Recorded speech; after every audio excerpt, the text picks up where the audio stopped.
लगाकर चीन के ऊपर वाले हिस्से को काटते हैं ताकि रस निकालने में आसानी हो सके।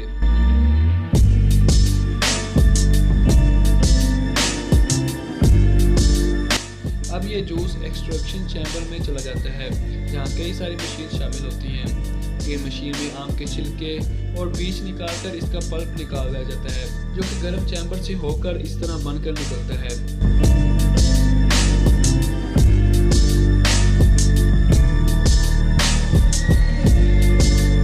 ये सब मशीन के अंदर होने की वजह से हम आपको दिखा नहीं पा रहे।